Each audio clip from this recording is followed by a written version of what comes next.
హల్లెలూయా, praise lord. దేవునికి స్తోత్రం కలుగుగాక. రోమేలు రాసిన పత్రిక 16వ అధ్యాయం 24 నుంచి 27 వచనాల వరకు మరి చివరి లేఖనాలను మనం ధ్యానం చేసుకుంటున్నాం. ఇక లేఖనాలటువంటి మర్మాలని రహస్యమైనటువంటి విషయాలను మనము తెలుసుకునే ఉన్నాం. ఆ యొక్క దేవుని యొక్క మాటల్లో విశ్వాసులుగా, బలవంతులుగా, శక్తివంతులుగా, దేవుని ప్రేమను రుచి చూచిన వారుగాను, దేవుని యొక్క ఆత్మతో నింపబడుతున్న వారుగాను, దేవుని యొక్క జీవాత్మతోటి జీవించబడుతున్న వారుగా మనం అందరం కూడా ఉన్నాం. అయితే ఇక్కడ లేఖనాలు చూద్దాం. లేఖనాలు చూసుకుంటూ మనము వాక్యాన్ని ధ్యానం చేసుకుంటూ, ఎప్పుడైతే వాక్యాన్ని మనం ధ్యానం చేసుకుంటున్నామో పరిశుద్ధాత్మ దేవుడు మనలో ఆయన క్రియా రూపముగాను సమస్తమైన విషయాల్లో దేవునికి మహిమకరముగా దేవుడు మనల్ని నిలబెడతా ఉంటాడు. వాక్యాన్ని ప్రతి సమయమందు కూడా ధ్యానం చేసుకుంటున్నప్పుడు ఆ వాక్యమే శరీరధారియే కృపా సత్య సంపూర్ణుడిగా మన మధ్యలో నివసిస్తున్నటువంటి లేఖనాలు మనం చూసి ఉన్నాం. ఆ యొక్క వాక్యమే, ఆ యొక్క ఆజ్ఞయే, ఆ యొక్క వాగ్దానమే, ఆ సువార్తయే. దేవుని మాట సువార్త అయినది, దేవుని మాట వాగ్దానమైనది, దేవుని యొక్క మాట ఆజ్ఞ అయినది, దేవుని యొక్క మాట స్వస్థత అయినది, దేవుని యొక్క మాట సమస్తమైన సృష్టి అయినటువంటి విషయాలను మనందరికీ తెలిసినవి. ఎప్పుడైతే మనము దేవుని యొక్క వాక్యాన్ని మన హృదయంలో జ్ఞాపకం చేసుకుంటూ ధ్యానం చేసుకుంటూ మనల్ని మనము సరి చేసుకుంటూ ఉన్నామో అప్పుడు దేవుని యొక్క క్రియలు మన జీవితంలో, మన కుటుంబంలో తప్పకుండా అది మనం ప్రత్యక్షంగా చూస్తూ ఉంటాం. ఎప్పుడైతే మనము ఈ ప్రత్యక్షతను మనము చూడగలుగుతున్నటువంటి సందేహం మీలో ఉండొచ్చు. ఎప్పుడైతే ఈ సందేహం మీలో కలుగుతుందో దేవుని కార్యము మరి తప్పకుండా జరుగుతుందన్న విషయాన్ని మీ అందరికీ తెలియపరుస్తాం. హల్లెలూయా, దేవునికి స్తోత్రం కలుగుగాక. సో చూద్దామండి, రోమేలు రాసిన పత్రిక 16వ అధ్యాయము 24వ వచనం. మన ప్రభువైన యేసు క్రీస్తు కృప మీకు తోడై ఉండునుగాక. ఎవరి కృప అండి? యేసు క్రీస్తు వారి యొక్క కృప మరి ఈ రోమాలో ఉన్న ప్రతి ఒక్కరికి కూడా, అన్ని జనులుగా పిలువబడుతున్న వారందరూ ఇప్పుడు విశ్వాసులుగా రక్షణలోకి వచ్చి ఉన్నారు. హల్లెలూయా, దేవునికి స్తోత్రం కలుగు. ఇప్పుడు వారితో అంటున్నాడు, మన ప్రభువైన యేసు క్రీస్తు కృప మీకు తోడై ఉండునుగాక. గడిచిన లేఖనాల్లో కూడా మనం చూసి ఉన్నాం. 15వ అధ్యాయం 33వ వచనంలో కూడా చూసినట్లయితే, సమాధానకర్తకు దేవుడు మీ అందరికీ తోడై ఉండునుగాక. సమాధానకర్తకు దేవుడు మీ అందరికీ తోడై ఉండునుగాక. మరలా 24వ వచనంలో యేసు క్రీస్తు కృప మీకు తోడై ఉండునుగాక. సో కృపయు, సమాధానము, సంపూర్ణ ఆనందము, సంపూర్ణ రక్షణ సమస్తమును కూడా అన్ని జనులకు కనికరము కలిగించుటకై, దయను చూపించుటకై ఈ లోక రక్షకుడిగా యేసుక్రీస్తు ప్రభుల వారు వచ్చారన్నటువంటి విషయాన్ని మనందరికీ సువార్తగా అందించబడింది. తద్వారా మనం అందరికి కూడా నిత్య జీవనకు వారసులుగా పిలువబడుతున్నాం. అయితే ఈ లోక సంబంధమైన విషయాల్లో కలవరపడుతున్నాం, భయపడుతున్నాం, తొందరపడుతున్నాం, భయ ఆందోళనతో ఉండిపోతున్నాం. అయితే మన యొక్క నివాసము, మన యొక్క నిత్య జీవము పరలోక రాజ్యం ఏంటున్నది, పరలోక నివాసం ఏంటున్నది ఆ విషయాలు మీ అందరికీ తెలియపరుస్తూ ఇక్కడ మన ప్రభువైన యేసుక్రీస్తు కృప మీకు తోడి ఉండును గాక. ఇక్కడ నుంచి కొంచెం శ్రద్ధగా మనము లేఖనాల్ని, దేవుని మాటలను, దేవుని సువార్తను, దేవుడు మన కొరకు ఏదైతే దాచబడిన రక్షణ ఏదైతుందో అది బయలుపరచబడుతున్న విషయాలుగా మనం ఇక లేఖనాల ద్వారా, ఇక మాట ద్వారా మనం గమనించవచ్చు.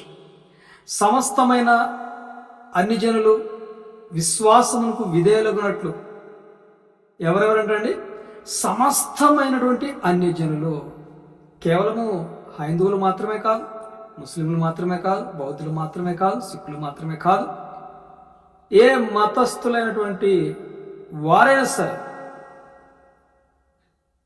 యేసు ప్రభువుని, యేసు ప్రభు పైన నమ్మకము లేనటువంటి ప్రతి ఒక్కరు కూడా వారు ప్రత్యేకించబడిన వారని. అయితే ఈ ప్రత్యేకించబడినటువంటి ప్రజలను బట్టి అపోస్తలుడైన పౌలు తెలియపరుస్తున్నాడు. సమస్తమైన అన్ని జనులు అంటే ఇది పెద్ద నిందలు వేసే మాట కాదండి, అవమానపరిచే మాటలు కాదు, బలహీనపరిచే మాటలు కాదు, హేళన చేసేటువంటి మాటలు కాదు. సంపూర్ణమైన ఆత్మ, ఈ యొక్క ఆత్మలో ఎవరైతే పరిపూర్ణతగా లేరో వారిని అన్ని జనులు అని పరిశుద్ధ గ్రంథం తెలియపరచబడతాం. హల్లెలూయా, దేవునికి స్తోత్రం కలుగాక. సమస్తమైన అన్ని జనులు విశ్వాసమునకు విధేయులగునట్లు. దేనికి విధేయత కలిగిన వారు అంటే విశ్వాసమునకు, దేవుని పైన నమ్మకము కలిగి ఉండుటకు విధేయులుగా ఉండునట్లు ఎవరంటండి? సమస్తమైన అన్ని జనులు విశ్వాసమునకు.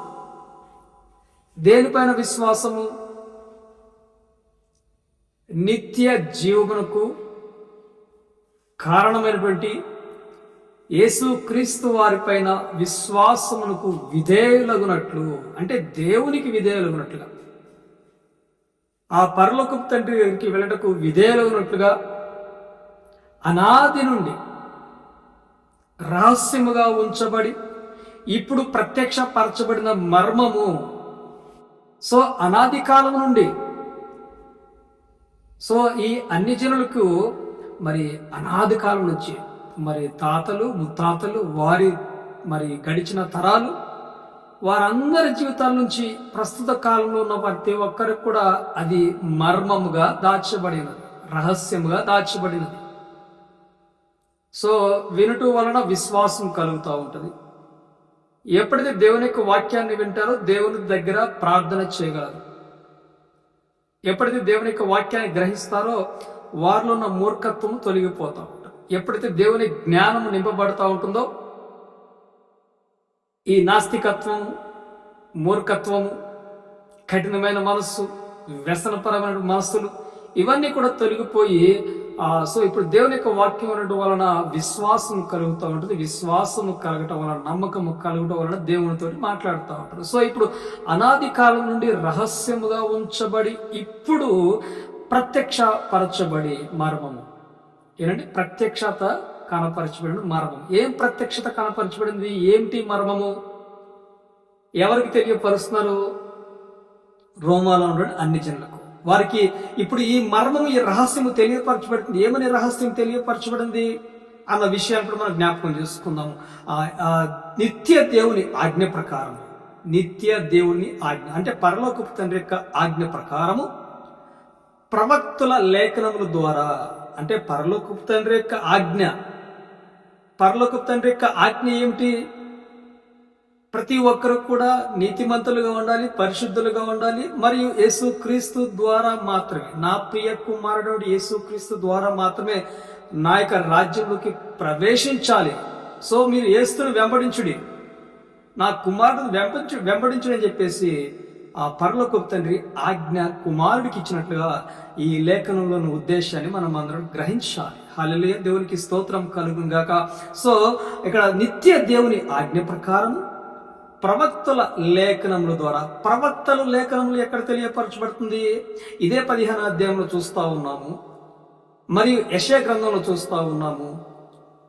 ఒకసారి చూద్దాము. 15వ అధ్యాయం 12వ వచనంలో చూసినట్లయితే, మరియు యెషయా ఇలాగూ చెప్పుచున్నాడు, యెషయాలో నుండి వేరు చిగురు అనగా అన్ని జనులు ఏలుటకు లేచువాడు వచ్చును, ఆయనందు అన్ని జనులు నిరీక్షణ ఉంచుదురు. హల్లెలూయా, దేవునికి స్తోత్రం. యెషయా మరి ఆ యొక్క వంశంలోంచి మరి ఆ వేరు చిగురును అనగా అన్ని జనుల ఏలుటకు, అన్ని జనులు ఏలుటకు, అన్ని జనులను రక్షించుటకు, అన్ని జనులకు దయ కల్పించుటకు, అన్ని జనులకు నిరీక్షణ కలిగించుటకు ఆయన యందు అన్ని జనులు నిరీక్షణ ఇంచుదరు. దేవుని కుమారుల యొక్క ప్రత్యక్షత కొరకు ఈ లోకం అంతా కూడా ఎదురు చూస్తా ఉన్నది. హల్లెలూయా, దేవునికి స్తోత్రం. ఈ లోకం ఎవరి కోసం ఎదురు చూస్తుందంట? దేవుని కుమారుల యొక్క ప్రత్యక్షత కొరకు మిగులు ఆశపడుతూ ఎదురు చూస్తున్నట్లుగా ఇదే రోమపత్రికలో 8వ అధ్యాయంలో మనం అందరం కూడా చూస్తూ ఉంటాం. హల్లెలూయా, దేవునికి స్తోత్రం కలుగక. సో ఇక్కడ లేఖనం చూస్తే నిత్య దేవుని ఆజ్ఞ ప్రకారం ప్రవక్తుల లేఖనముల ద్వారా వారికి తెలపబడి ఉన్నది. ఎవరికి తెలియపబడిందంట? అన్ని జనులకు తెలియపరచబడింది. ఇప్పుడు ఈ అన్ని జనులందరూ కూడా ఆ లోక రక్షకుడు, దయను చూపించేవాడు, కనికరమును చూపించేవాడు, మాకు వెలుగును చూపించేవారు, మా యొక్క రక్షకుడు జన్మించి ఉన్నాడు, ఆ యొక్క రహస్యం మాకు తెలియపరచబడినది.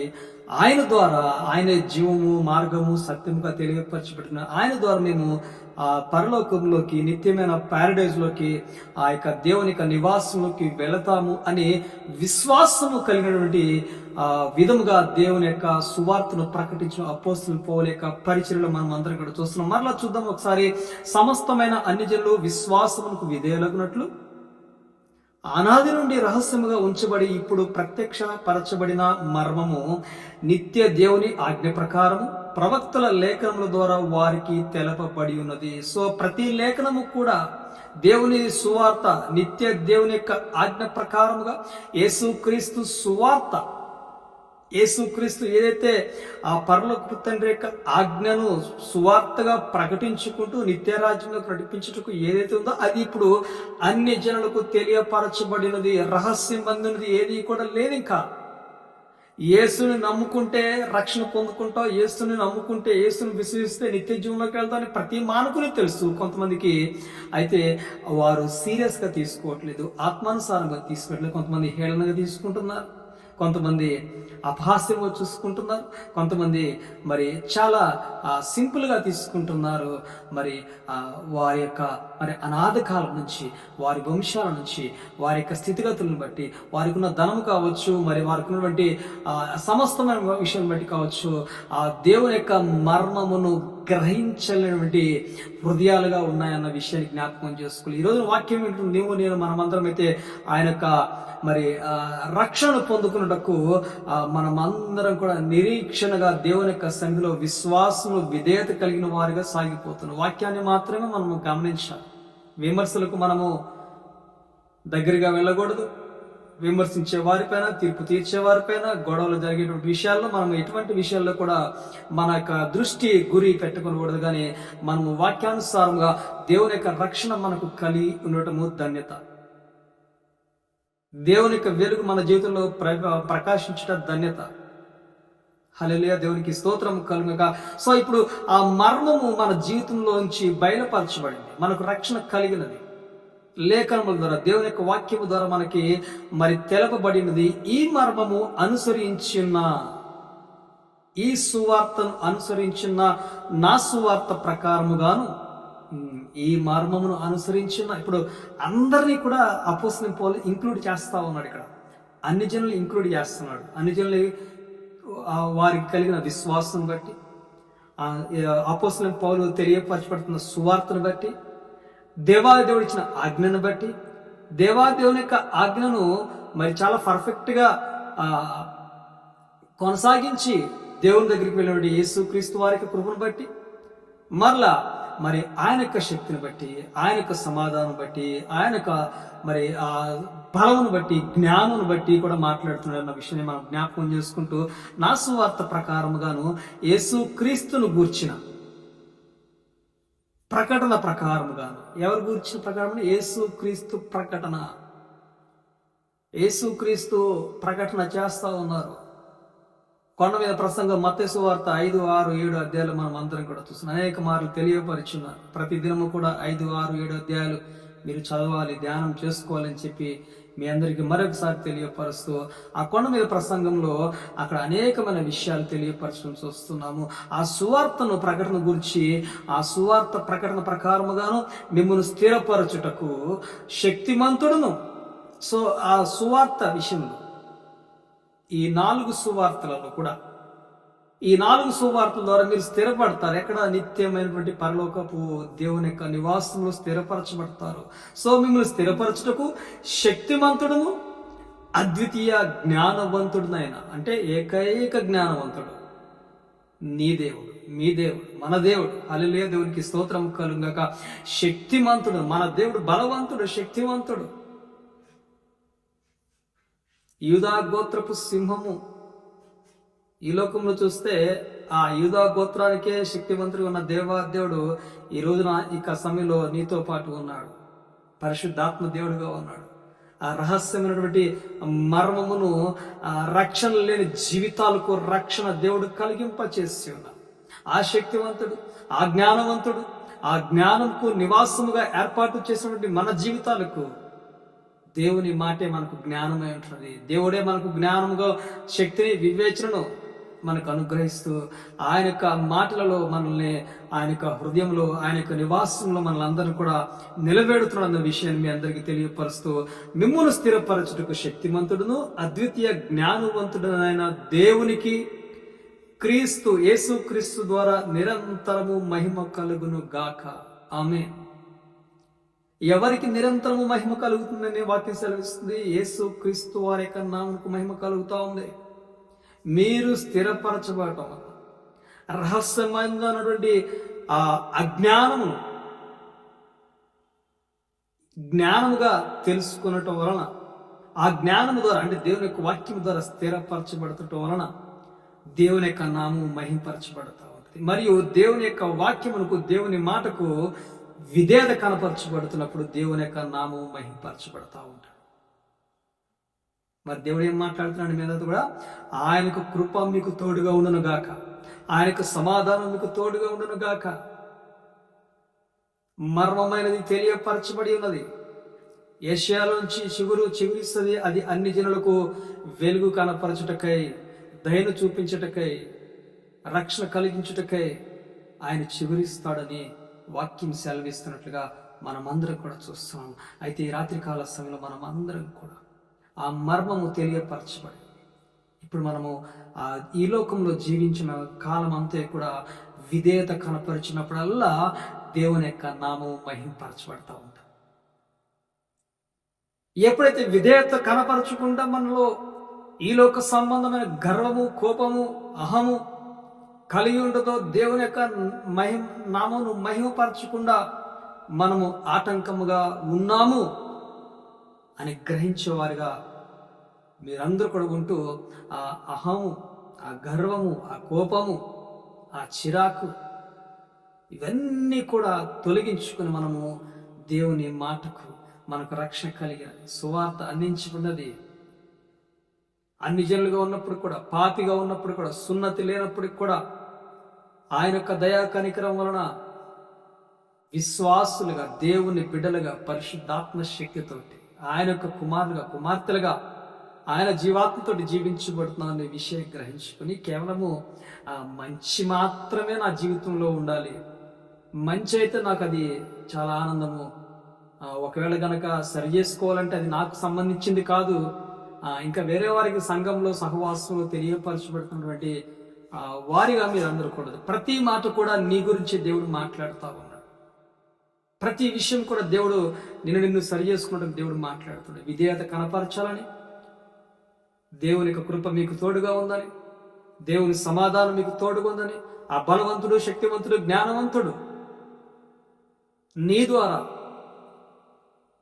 నీ యొక్క ఆత్మీయ జీవితం ద్వారా, నీ విశ్వాసం ద్వారా, నీ విధేయత ద్వారా ప్రభువైన యేసు క్రీస్తు వారికి మహిమ కలుగుతుందని లేఖనాల ప్రకారంగా మీరందరూ కూడా నడుచుకుంటారని తెలియపరుస్తూ చెప్పడం కొద్ది మాటలు దేవుడు దీవించి ఆశీర్వదించుగా ప్రార్థన చేసుకున్నాం.